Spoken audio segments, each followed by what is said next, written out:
You just brought a new person into the world. And while you're soaking in newborn cuddles, your body is on its own recovery journey. If you're feeling disconnected from your core, or notice a little leak when you cough or sneeze, you are not alone.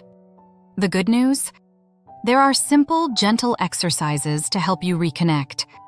Today, I'll walk you through a basic routine to help you safely reawaken your pelvic floor. Section 1. The why. A gentle education. Picture your pelvic floor as a hammock of muscles at the base of your pelvis, holding up your bladder, uterus, and bowels. After pregnancy and birth, those muscles need a slow, gentle return to action. This part is crucial. Everyone's recovery is different. You must get clearance from your doctor or a pelvic floor therapist before starting any new exercise, especially if you had a C-section or significant tearing. What we're doing today is not intense training. It's a gentle reawakening.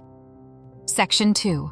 Finding your pelvic floor the right way. You've probably heard of Kegels, and maybe you were told to find the muscles by stopping your pee midstream.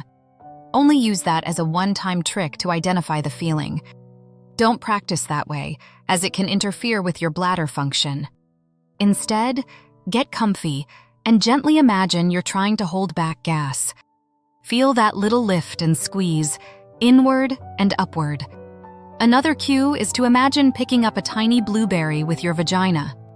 The release is just as important as the squeeze. Feel those muscles fully let go. Section 3. The follow-along gentle reactivation routine. All right, let's try a few simple exercises together. First, your breath. Lie on your back or find a comfy seat.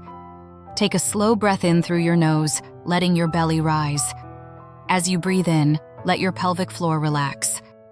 Now, breathe out slowly through your mouth. Your belly will gently fall, and you might feel your pelvic floor naturally lift. Let's do a few. Breathe in and out. In and out.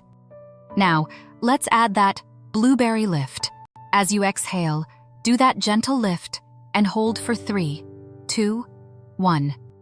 As you inhale, consciously let it all go and relax completely for 3, 2, 1. Let's do a few more. Exhale and lift. Inhale and release.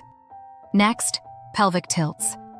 On your back with your knees bent, exhale, and gently use your lower abs to press your low back into the floor.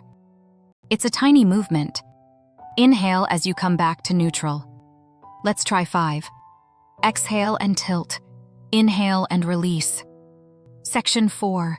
Making it functional, the Knack. Here's a practical trick called the Knack. The idea is to tighten your pelvic floor right before you do something that puts pressure on it, like coughing, sneezing, laughing, or lifting your baby. Give it a quick squeeze and lift just before and during the action, then relax.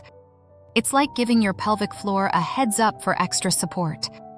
Section 5. How often and what to watch for. It's all about consistency, not intensity. Sprinkle these gentle movements into your day.